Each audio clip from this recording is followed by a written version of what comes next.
এখানে তোমার নাম কি? আনিসা।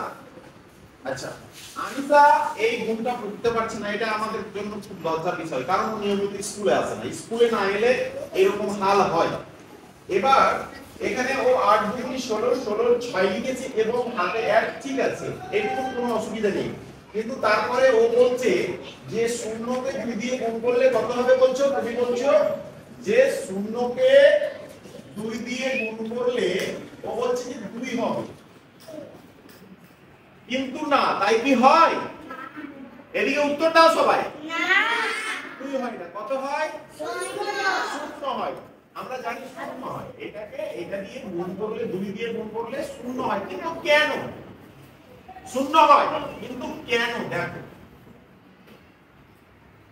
গুণ মানে কি? গুণটাকে বলে বারবার যোগ করার, যোগ না করে যে সংক্ষিপ্ত পদ্ধতি, তাকে গুণ বলা হয়।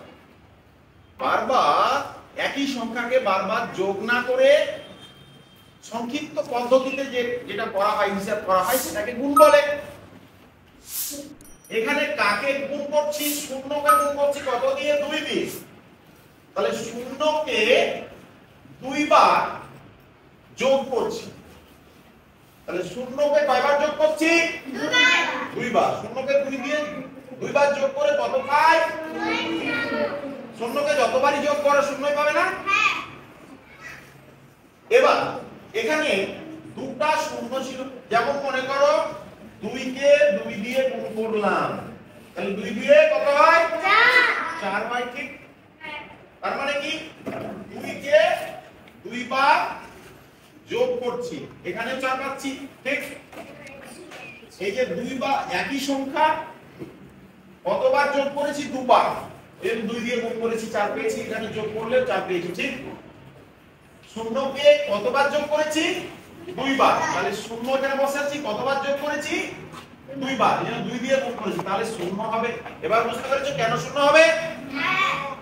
বুঝতে পেরেছো আনিশা? কেন শূন্য হলো? বারবার যোগ না করে যে সংক্ষিপ্ত পদ্ধতিতে হিসাব করা হয় তাকে গুণ বলে। তাহলে আমরা এখানে শূন্যকে 2 দিয়ে গুণ করা মানে শূন্যকে 2 বার যোগ করে বসাবো। তাহলে শূন্যকে 2 দিয়ে গুণ করলে কত হবে? 0 হবে। এবার করো না, শূন্য কেন বসাবে? এই হাতের 1 ছিল না, হাতের 1 তো ভুললে হবে না। শূন্য আর হাতের 1 যোগ করলে কত হবে? 1। 1 বসাও ওখানে। আর কি কোনো হাতের আছে এখন পর্যন্ত? আর নেই। তারপর একটা করো। হ্যাঁ, আচ্ছা, এই দুটোর মধ্যে কোনটা বড়? 6 এর মান বড়।